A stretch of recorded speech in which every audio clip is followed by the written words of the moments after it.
Hola, muy buena tarde. Los saluda la licenciada Alondra Plasencia, directora de Promoción y Difusión Cultural del Insigne Colegio Superior de Certificación SC en su programa Insigne Radio. Como todos los martes tenemos un gran invitado y el día de hoy nos acompaña el maestro Eduardo Olivares. Más adelante nos estará compartiendo un tema sumamente interesante, así que las y los invito a que no se despeguen de su pantalla. Antes de dar inicio, me gustaría compartirles lo siguiente. Si ustedes están interesados en una licenciatura, maestría o doctorado, el Insigne Colegio Superior de Certificación es su mejor opción. Ahora contamos con 11 licenciaturas, 4 maestrías y 3 doctorados.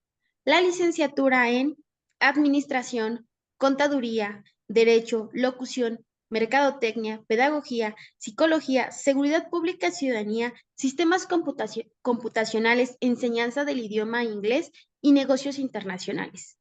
4 maestrías, Finanzas, Educación, Juicios orales en materia penal y Alta Dirección. 3 doctorados, Derecho, Educación y Administración. Para mayor información, se pueden comunicar con nosotros al 55 70 62 63 46. Repito, 55 70 62 63 46. Modalidad ejecutiva, costos sumamente accesibles y horarios flexibles. También quiero invitarlos a que nos sigan en nuestras diferentes redes sociales, Facebook, Twitter, LinkedIn, suscríbanse a nuestro canal de YouTube y ahora también ya contamos con TikTok. Nos pueden encontrar con el hashtag Soy Insigne. Les hago la invitación a que este sábado 3 de agosto tendremos nuestra primera graduación de las y los chicos de Mercadotecnia, Pedagogía, Psicología, Derecho y la maestría en Alta Dirección. Cordialmente invitados, ¿dónde? En el lienzo Charro Carlos Rincón Gallardo a partir de las 20 horas. Sean parte de este gran momento de nuestros estudiantes. Será un gusto compartir con ustedes los alimentos. Sin mayor preámbulo, le quiero dar la bienvenida al maestro Eduardo Olivares. Muy buena tarde, maestro Eduardo. ¿Cómo está usted? Hola, buenas tardes. Muy bien, gracias. Excelente, pues para mí es un gusto que nos acompañe de este lado. Ya tenía varios años sin participar en este programa y como bien reiteraba, nos trae un tema sumamente interesante. Pero antes de entrar en materia, me gustaría que nos compartiera un poquito acerca de usted. ¿Quién es el maestro Eduardo Ujú. Olivares? ¿A qué se dedica? ¿Cuáles son sus hobbies? ¿Qué le apasiona? ¿Con qué estudios cuenta? Pues estudié la licenciatura en psicología educativa, después hago la maestría en psicología clínica. Me he especializado en las dos áreas, en el área clínica desde las terapias de tercera generación, terapia cognitivo-conductual, y en la parte educativa, tanto en las cuestiones como meramente escolares, pero también en temas familiares como la crianza positiva. Y me dedico también la consulta privada. Estamos ubicados en Iztapalapa, cerca del Metro Periférico Oriente, y también cerca del Metro Buenavista. Buenavista o Revolución. Excelente, ¿no? Pues muy bien, maestro Eduardo. Yo comenzaría preguntándole, siempre tenemos a nuestras invitadas, nuestros invitados, y yo les pregunto, ¿por qué elegir esta carrera? ¿Por qué elegir Ujú. psicología y no otra? Porque psicología tenía menos matemáticas. No, no es cierto. Pero no, de hecho sí tiene menos matemáticas, pero siempre me llamó la atención el comportamiento humano. Siempre era de, ¿qué tiene que pasar para que una persona desarrolle un trastorno de personalidad? ¿O por qué una persona se está comportando de esta manera? Y pues la psicología era la rama que iba a responder como todas esas preguntas. Entonces fue más por esta curiosidad de qué pasa en la mente y en los comportamientos de las personas. Claro, algo muy interesante que nos compartes. Digo, me gustaría hablarte Ujú. de tú porque te veo muy joven. Sí, tú háblame de todo, no hay problema. Perfecto. Algo que que coincido contigo, Lalo, Eduardo, es justamente esto, ¿no? Todo comportamiento viene desde una trayectoria. ¿Cómo fue tu niñez y por qué el día de hoy te estás comportando de esta manera? Entonces coincido mucho contigo. ¿Por qué es importante, por ejemplo, que las y los psicólogos tomen terapia? Porque, bueno, las intervenciones que nosotros hacemos con nuestros consultantes, haciendo la diferencia con otros profesionales de la salud, como sería odontología, medicina, incluso psiquiatría. Nosotros trabajamos con elementos como muy subjetivos, como es las emociones, los pensamientos, y depositamos o sea, nosotros tenemos una historia de vida. Todas las personas tenemos una historia de vida. Tú vas al doctor y el doctor te dice, pues, ¿qué tienes? ¿Qué te duele? ¿De qué te sientes mal? Te da una receta y ahí quedó, ¿no? Si te sientes mal, regresas, pero digamos que no se genera un vínculo más allá de la atención médica. En el caso de la psicología, sí.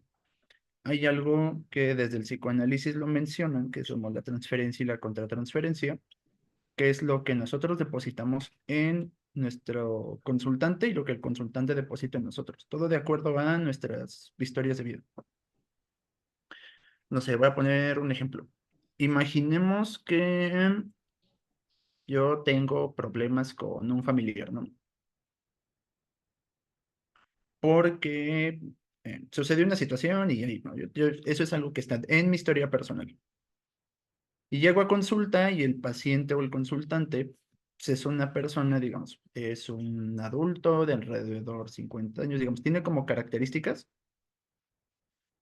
que hacen que se parezca a este familiar. Entonces puede y que mi juicio o mi atención ya no sea objetiva con esa persona.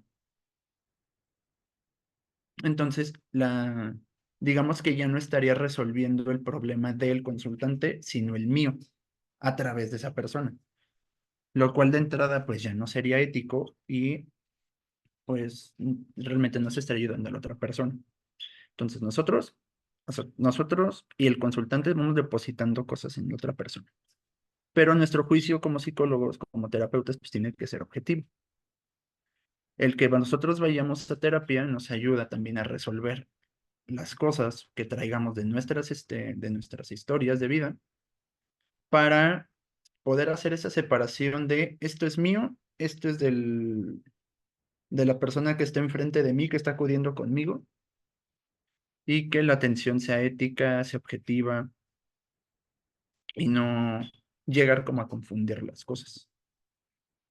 También que recibimos, digamos, como mucha carga emocional, escuchamos diferentes tipos de historias y eso también llega a ser agotador. Entonces, la terapia también para nosotros es como cuidarnos, cuidar nuestra salud mental para poder ayudar a los demás a cuidar la suya.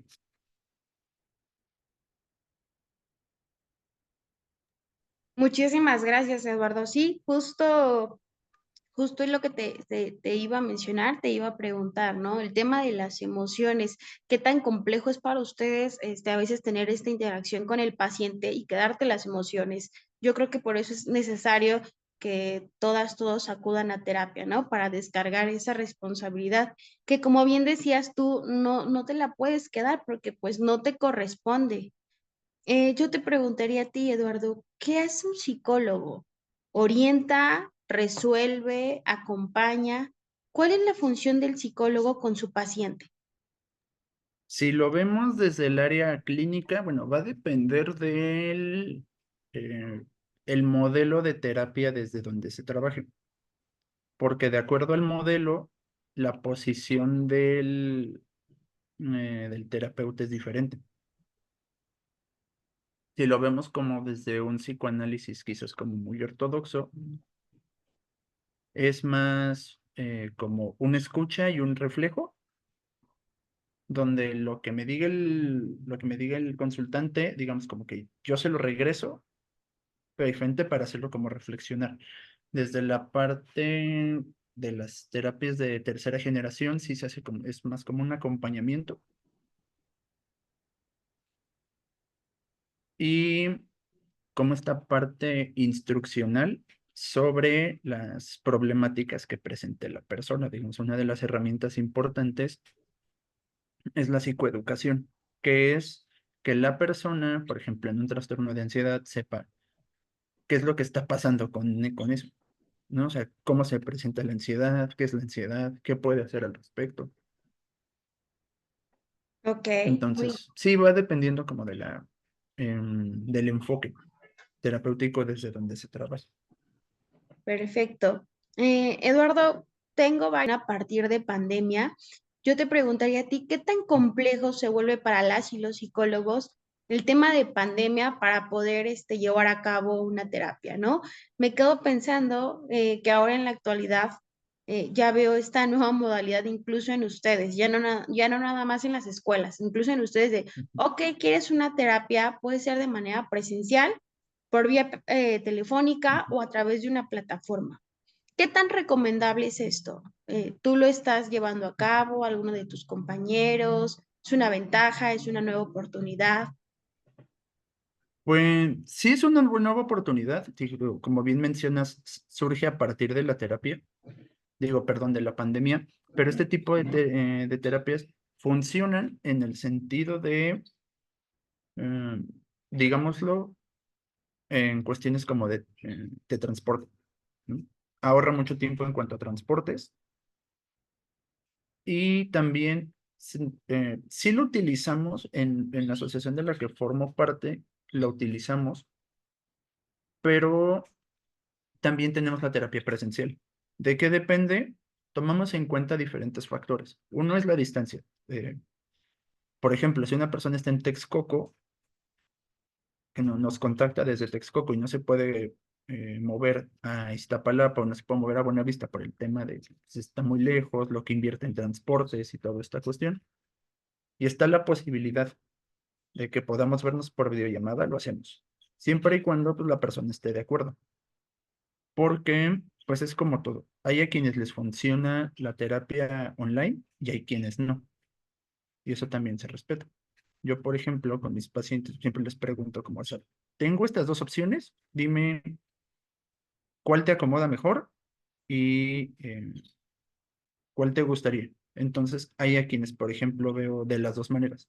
Por una semana es online, otra semana es presencial, y entonces da esa flexibilidad, pero va a depender de eh, la comodidad y el gusto también de la persona. Hay a quienes les es funcional y hay a quienes de plano no, y también se respeta.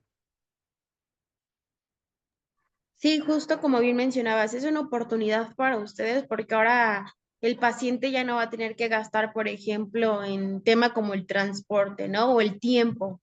Pero yo creo que también hay pacientes que necesitan tener este vínculo Ujú. con su psicólogo o con su psicóloga, ¿no? También, por ejemplo, yo me quedo pensando en el lenguaje no verbal. ¿Qué tan conveniente es que ustedes tengan pues esa visión a la hora de estar charlando? Pero muchísimas gracias por aportarnos estos conocimientos, Eduardo. Entremos en materia con el tema del día de hoy, que es la crianza, educación y sus efectos a largo plazo. Yo te preguntaría a ti, Eduardo, ¿qué relación tiene la crianza con la educación en los seres humanos? Que vamos a hablar Ujú. desde que estamos en casa con mamá y somos muy, muy pequeñitos. ¿Qué relación existe? Podremos partir que la crianza ya es en sí un tipo de educación. Se piensa que, o sea, socialmente, que la educación está nada más en la escuela. Cuando la educación va desde nuestra manera de pensar, qué vemos como bueno, qué vemos como malo, nuestros prejuicios, qué aceptamos, qué no, el por qué. Y como mencionabas, esto empieza desde que somos chiquitos, porque el primer círculo social en el que estamos inmersos es la familia. Y es el primer contexto social donde se nos van introyectando creencias, valores, costumbres, y justo vamos viendo qué está bien, qué está mal, cuáles son las costumbres de mi familia, cuáles son las que no, y empiezan como los estilos de crianza que nos van a ayudar o que son como este parteaguas en la infancia que va a desarrollar gran parte de cómo somos. Entonces sí tiene una relación importante. Es un tipo, yo lo pondría como un tipo de educación hacia la cuestión personal, digámoslo, no tanto en la parte académica, que sí también tiene que ver, pero va más hacia la cuestión, digámoslo, como personal individual. Bien, justo me surge esta pregunta, ¿no? Primero, la relación que tiene la psicología con la criminología, porque evidentemente hay una Ujú, relación entre ambas. Como cuando decimos, el delincuente nace o se hace. Mencionabas, ujú. el primer círculo social que tiene un niño, una niña, un bebé, es con la familia. Posteriormente se comparte la responsabilidad en el tema de la educación, ¿no? Cuando esta persona empieza a acudir a la escuela. Hay personas que dicen, ok, la escuela no está para educar, la escuela está para enseñar. ¿Tú qué opinas de esto? ¿Enseñan, educan, la educación viene desde casa? Que es parte de las dos. O sea, la escuela en sí tendría que ser para eh, enseñar toda esta parte académica, pero también se abarca la parte de los valores, que es complicado porque también he estado dentro de escuelas. Entonces, sí puedo decir que hay escuelas que es como, vamos a trabajar valores, pero también es trabajar con la familia. Y muchas familias muestran resistencia y es como este choque. Entonces, por ejemplo, de trabajar en la escuela desde hábitos, que un hábito es entregar la tarea, ser limpio, portar el uniforme, todo esto, desde ahí se empiezan a ver como parte de los hábitos que se trabaja en la escuela. Pero si no hay este refuerzo en casa, digamos que si las bases no están bien puestas en casa, es complicado. Me preguntas hace ratito, ¿no? Pues el delincuente nace o se hace. Pues podría ser un poco de ambas. Depende mucho también el contexto. Si revisamos em, como historias en este caso, digamos, como de delincuentes, asesinos seriales,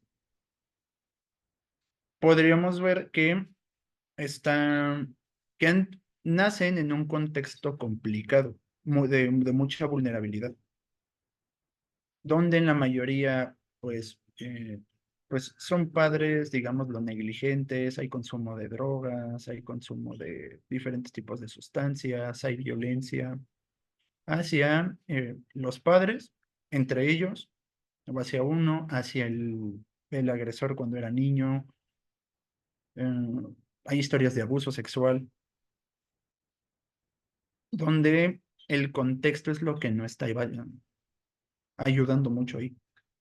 Entonces, puede ir de ambas partes. El contexto social, o sea, donde nos desarrollamos y desde la familia hasta, podríamos verlo, la colonia, la alcaldía, tiene mucho que ver en cómo nos podemos desarrollar a futuro.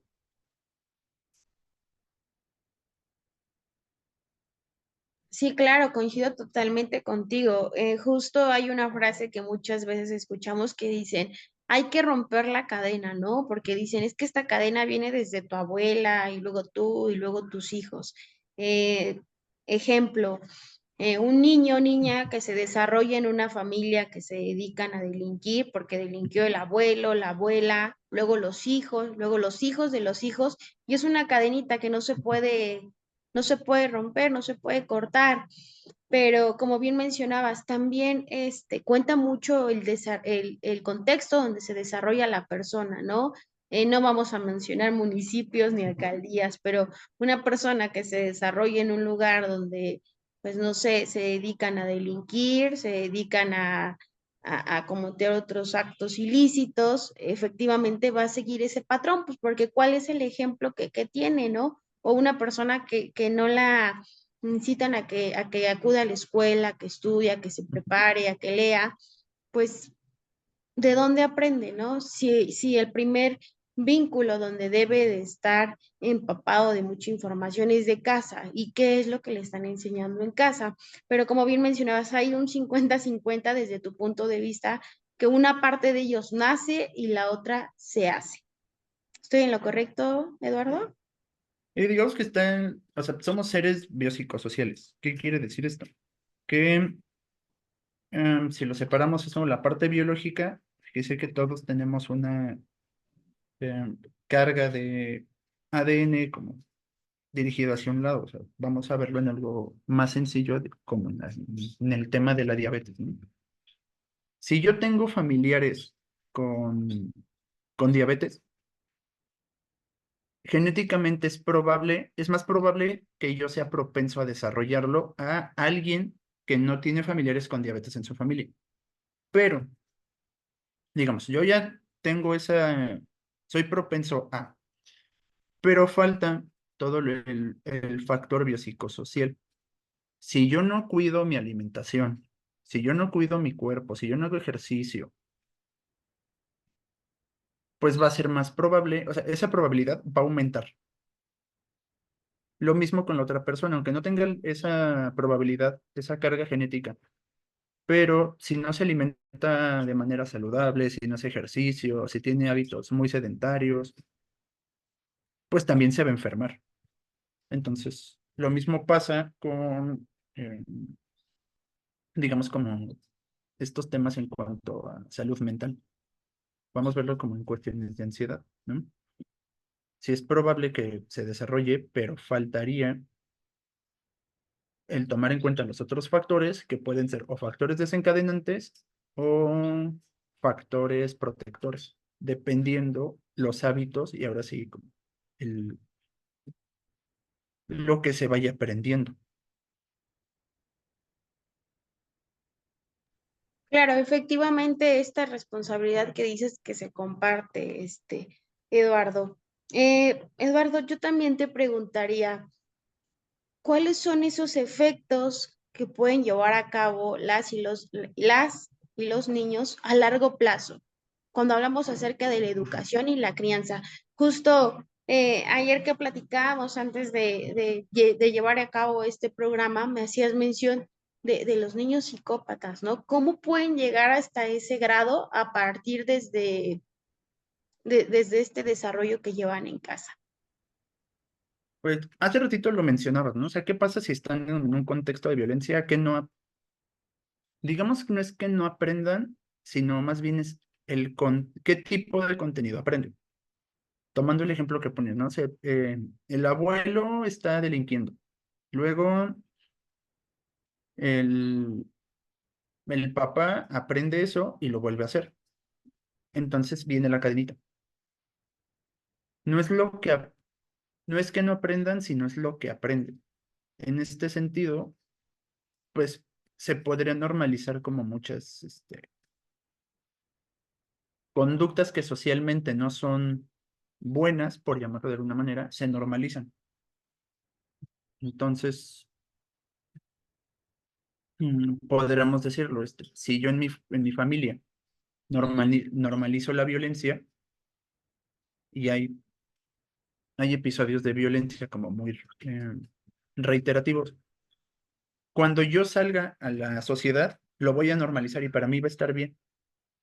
A lo mejor ya afuera te dicen como es un delito y tiene consecuencias como, para mí no.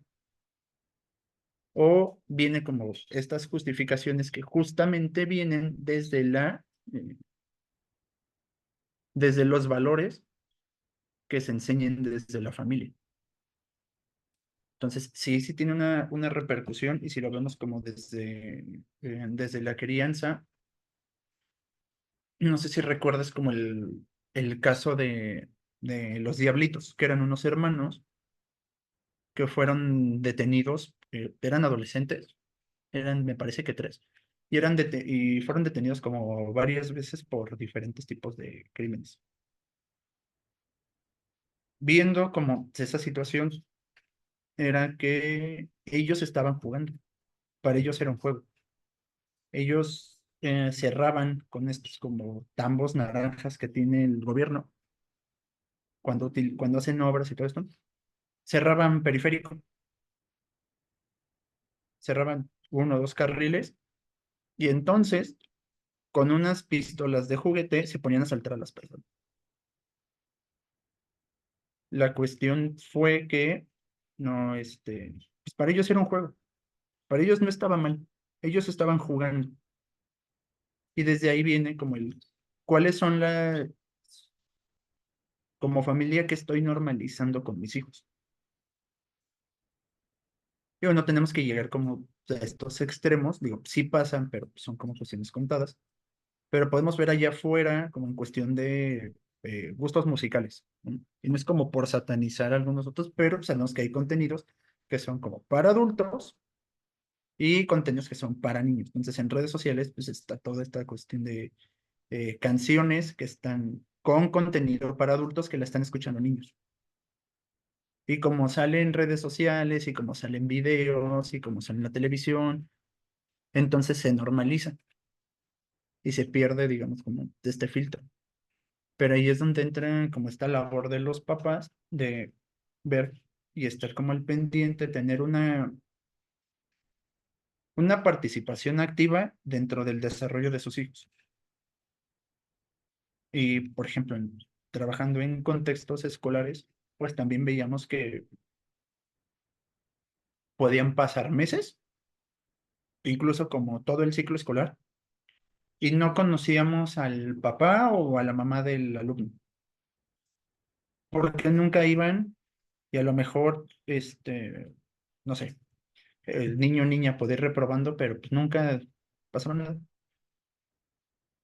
No era como acercarse a ver como el proceso de su hijo. Entonces, eso nos daba señales de que algo estaba pasando en casa. Entonces, sí, es un tema, digamos, que da para muchas cosas. Claro, efectivamente. Eduardo, ¿consideras tú que los niños a temprana edad deben de tomar terapia? Digo, en algún momento tuve una invitada y ella me hacía mención, es necesario que en las escuelas públicas todos los niños cuenten con un psicólogo o una psicóloga para hablar de determinados temas, ¿no? Y podamos orientarlos, enseñarlos, apoyarlos. ¿Tú consideras que los niños deberían de tomar terapia a temprana edad? Digo, en el contexto en el que el día de hoy estamos hablando, que es la crianza, la educación y sus efectos a largo plazo. Como bien mencionabas, hay cosas que se heredan, pero también hay cosas que se aprenden en casa y que para lo que ellos puede ser normal y estar bien, probablemente para ti, para mí no. ¿Tú qué opinas acerca de ello? Va a depender de los casos. O sea, no es como que de cajón los niños ya vayan a terapia, porque, bueno, en la experiencia trabajando con niños, quienes deberían de tomar terapia son los papás. Y a lo mejor esto puede sonar como muy polémico o algo, pero sí tendría que haber, si dos personas quieren tener hijos, si ya dijeran como de, tenemos todos los factores para poder tener hijos y llevarlos y poder ejercer una crianza activa y responsable, pues hay que es esto, donde tanto mamá como papá estén presentes en la crianza de su hijo o hija, ¿no? Entonces, lo que he visto y lo que sería la recomendación es que primero individualmente, tanto mamá como papá vayan a terapia y arreglen lo que tengan que arreglar de su vida antes de traer un nuevo ser al mundo. Y que haya quizás como este acompañamiento, digo, ahorita vi algo que hacemos en el Centro de Atención Psicoterapéutica y Psicopedagógica, o como estas asesorías en disciplina positiva, que es mm, un estilo de crianza basado en el respeto, la empatía y el amor. Entonces vamos acompañando a madres y padres de familia en cuanto a cómo relacionarse con sus hijos desde la empatía, desde el respeto y del amor. Eso ayuda también mucho a fomentar un vínculo sano, sí con el hijo, pero también en toda la familia, porque la disciplina positiva aplica hasta para parejas. Sí hay casos de niños donde por diferentes cuestiones tendrían que acudir a terapia, Pero todas estas cuestiones, digamos, hay niños con ansiedad, hay niños con depresión, tendrían que ir, en este caso, o sea, llegan a terapia por cuestión de la familia. Y el niño, la niña es quien resiente todo. Cosa que pues tampoco se me hace como muy justa porque pues el niño qué culpa tiene. Por eso como primero que la familia, los papás vayan a terapia para que, digamos, no se depositen en el niño, en la niña, en el bebé, como estas expectativas, estas carencias. No haya estos temas que luego pasan mucho en los juzgados, donde el niño es la moneda de cambio en juicios de guardia y custodia, patria y potestad, porque dos adultos se están peleando y el niño es el que está en medio. Ya si son casos como quizás condiciones como eh, autismo o TDA, ahí sí, pues sí es recomendable que el niño y la familia acudan a terapia para que vean, en el caso del niño, trabajar el manejo conductal, y ya como todo este proceso de reflexión, y con la familia también para que tenga herramientas para saber cómo abordar todo, las características de su hijo o de su hija.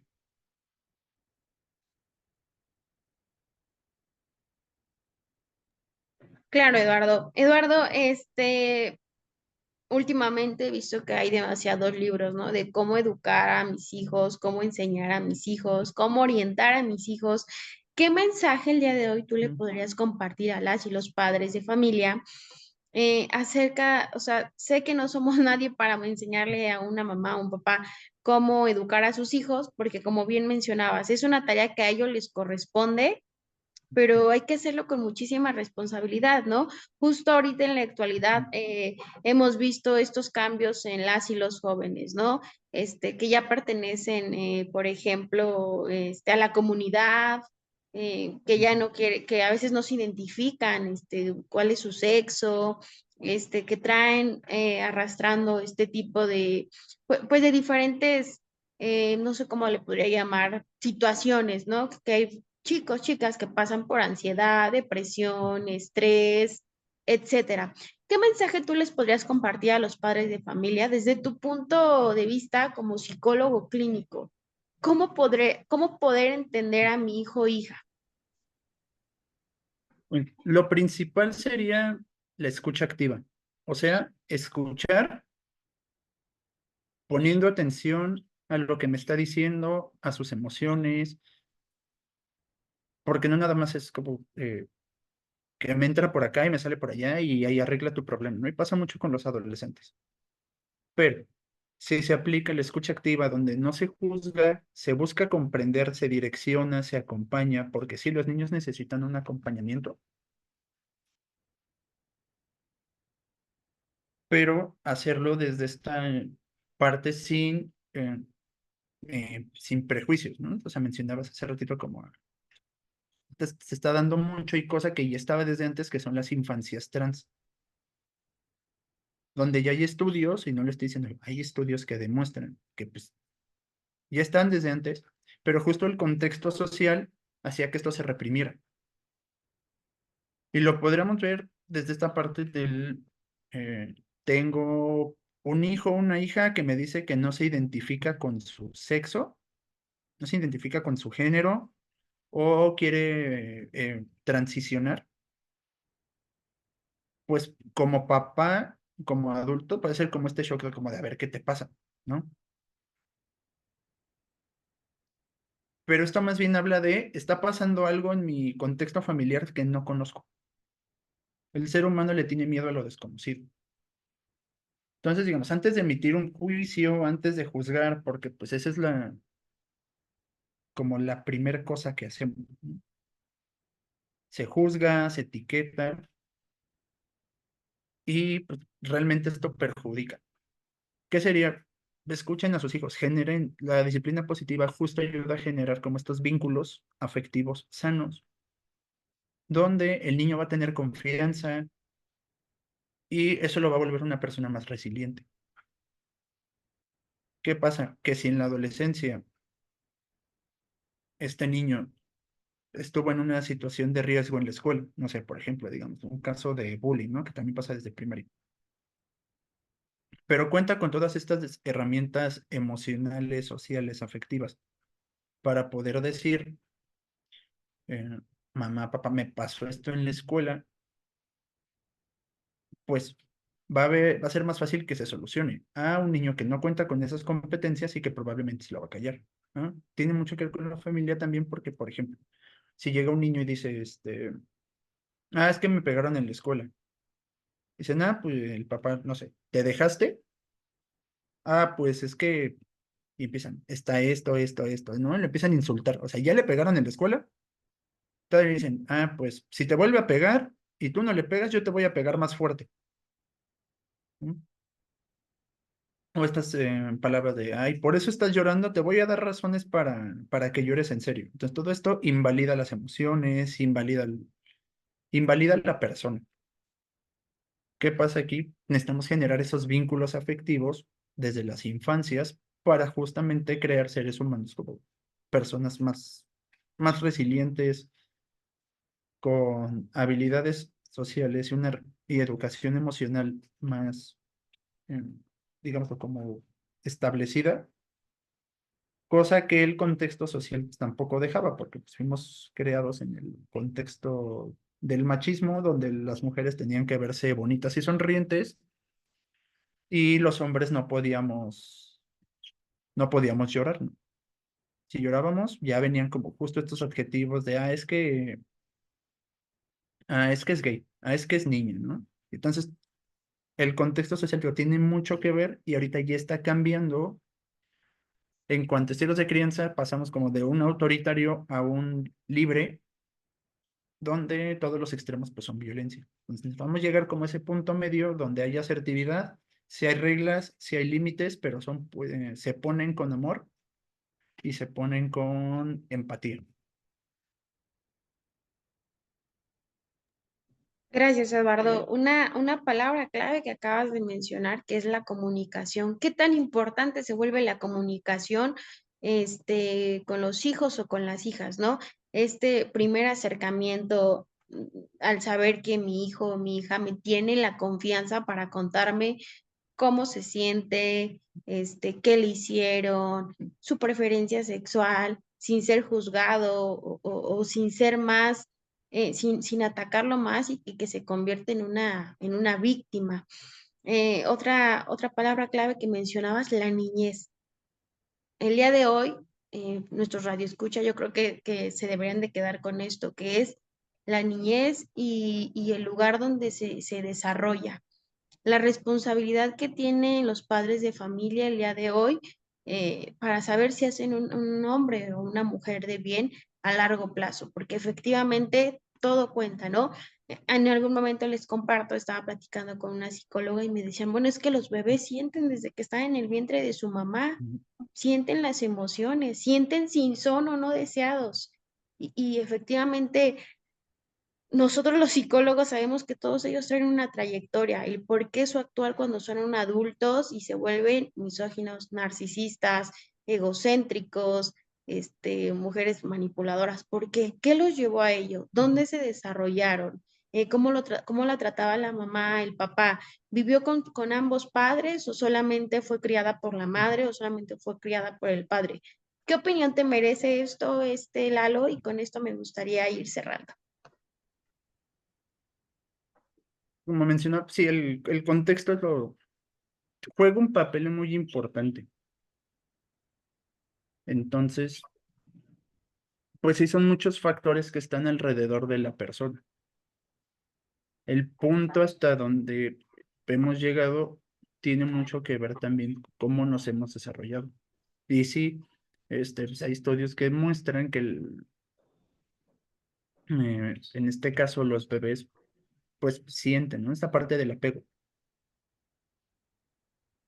Por eso ya se cambió, se me fue el nombre, pero es como una maternidad más humanizada, donde incluso antes de cortar el cordón umbilical, le dan el bebé a la mamá, ¿no? Para que siente el latido, para que escuche el latido del corazón, siente el calor del cuerpo, y empezar a trabajar desde ahí esta parte.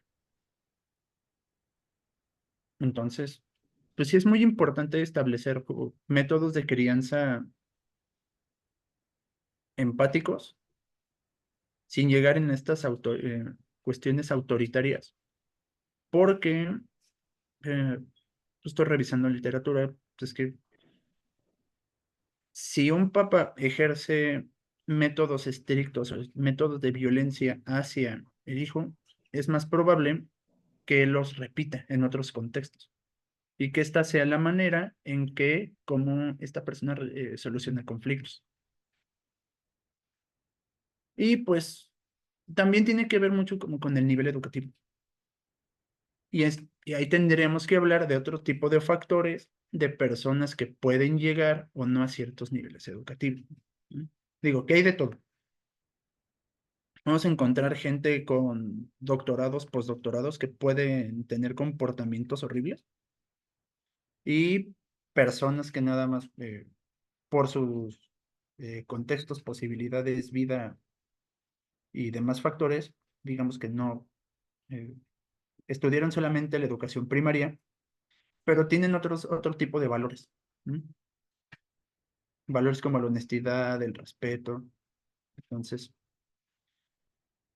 depende mucho, es que son muchos factores.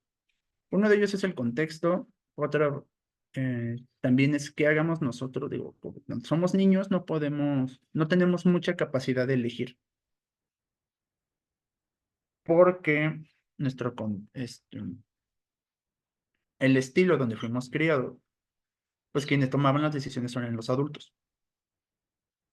Y uno, pues nada más así, ¿no? Pero sí es importante en este caso que el niño o niña también vaya tomando decisiones de acuerdo a su edad cronológica, pero que forme parte de una participación activa dentro de su familia, dentro de la sociedad. Porque, por ejemplo, si no toma decisiones, es un adulto que cuando tenga que tomar decisiones más importantes o tenga que resolver algún conflicto, no lo va a saber hacer. Y esto tiene que ver mucho también, por ejemplo, con la sobreprotección. Me ha tocado casos que por justo temas de sobreprotección hay adolescentes, digamos, 13, 14 años, que no se saben bañar solos, porque fue tanta esta sobreprotección de los papás que los seguían bañando, ¿no? Y podríamos verlo, esta persona cuando tenga 20, cómo se va a enfrentar a la vida. No va a tener estas herramientas para incluso decir como, tengo un problema, solucionarlo, pedir ayuda. Entonces, sí, tiene mucho impacto y en diferentes áreas. Excelente, Eduardo. Pues eh, el tiempo siempre es nuestro peor enemigo. Ya, como bien mencionaba hace un momento, estamos cerrando este programa, pero quiero agradecerte estos conocimientos, estas experiencias, esta trayectoria que el día de hoy te trajo aquí a este programa Insigne Radio. Espero que nos sigas acompañando, nos sigas compartiendo un poquito más acerca, reitero, de estos conocimientos que obtienes a lo largo de tu carrera profesional y que para nuestros radioescucha estas charlas sean de su interés y lleven a cabo pues ahí ciertas tareas, ciertas responsabilidades que el día de hoy hemos aquí compartido, ¿verdad? No, muchas gracias por la invitación. Excelente, Eduardo. Y pues antes de despedirme una vez más, reitero, si desean inscribirse a una licenciatura, maestría o doctorado, el Insigne Colegio Superior de Certificación es su mejor opción. Contamos con 11 licenciaturas, 4 maestrías y 3 doctorados. Para mayor información se pueden comunicar al 55 70 62 63 46. Repito, 55 70 62 63 46.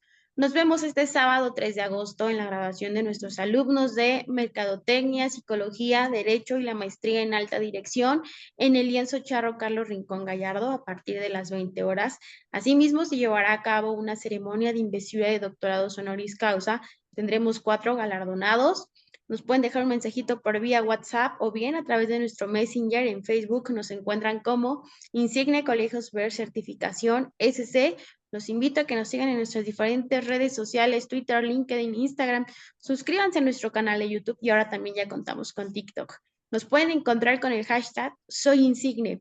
Les hago mención que actualmente tenemos 3 diplomados activos, los está coordinando el doctor Juan Jesús Rodríguez Ramírez. El primero de ellos es tanatología, nuestra 8ª generación, el segundo es espiritualidad y el tercero desarrollo humano.